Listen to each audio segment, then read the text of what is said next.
Hello everyone, मेरा नाम है doctor Pooja Patel. I work as obstetrician and gynaecologist at Umiya hospital Althan. आज हम बात करेंगे 5 tips to conceive naturally.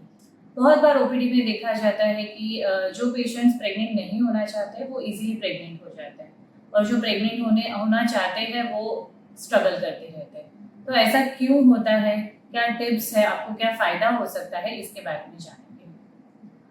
Simple science है कि कोई भी अगर परफेक्टली हेल्थी कपल है तो उसे भी एक पीरियड में, मतलब एक मेंस्ट्रुअल साइकिल में प्रेग्नेंट होने के चांसेस सिर्फ 20 to 25% ही होते हैं। यानी कि एक परफेक्टली हेल्थी कपल में take 6 to 12 months to get pregnant. ये बिल्कुल नॉर्मल है। वैसे भी कहा जाता है कि आप 6 to 12 मंथ्स ट्राई कीजिए, फिर भी अगर प्रेग्नेंट नहीं हो पा रहे तो आप गायनेकोलॉजिस्ट को कंसल्ट कर सकते हैं। आजकल के मॉडर्न ज़माने में डिलेड शादी होती है, डिलेड प्रेगनेंसी का सोचते हैं। ये सोचते हैं कि पहले फाइनेंशियली सेटल हो जाए या फिर करियर में सेटल हो जाए, उसके बाद प्रेगनेंसी के बारे में सोचेंगे। तो 27-28 पे शादी होती है, 3-4 साल ऐसे ही जाते हैं, and then they start to think about getting pregnant और हैविंग किड्स। तो ये वैसे भी 30-35 के बीच में आ जाता है। और साइंस कहता है कि जो फीमेल की ओवरीज होती है उसमें जो एग्स बनते हैं दे स्टार्ट टू डिक्लाइन, मतलब वो कम होने लगते हैं आफ्टर द एज ऑफ 35-40।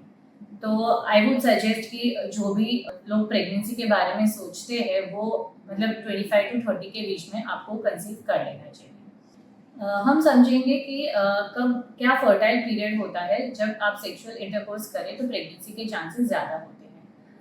हर एक पीरियड जो होता है वो लगभग 28 दिन का होता है, जो एक मेंस्ट्रुअल साइकिल होती है। ओव्यूलेशन जो होता है वो 14th डे पे होता है जनरली। अगर 28 दिन की आपकी साइकिल है एक, तो 14th डे पे ओव्यूलेशन होता है। ओव्यूलेशन यानी कि जब आपका अंडा फूटता है।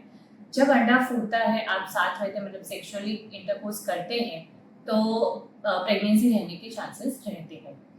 तो ओव्यूलेशन के 2-3 दिन पहले और 2-3 दिन बाद जब ये पीरियड में इंटरकोर्स होता है तो प्रेगनेंसी रहने के चांसेस ज़्यादा होते हैं। जो ओवम होता है यानी कि फीमेल का जो अंडा होता है वो लगभग 48 आवर्स की उसकी शेल्फ लाइफ होती है। वो उतना रिलीज होने के बाद उतना जिंदा रह सकता है। और जो स्पर्म होता है यानी कि सीमेन में से जो निकलता है, वीर्य जो बोलते हैं, उसका शेल्फ लाइफ भी 48 आवर्स जितना होता है। तो अगर ओव्यूलेशन के 2-3 डेज पहले, 2-3 डेज आफ्टर आप सेक्सुअल इंटरकोर्स करते हैं तो एवरी डे या ऑल्टरनेट डे तो प्रेगनेंसी रहने के चांसेस ज़्यादा होते हैं।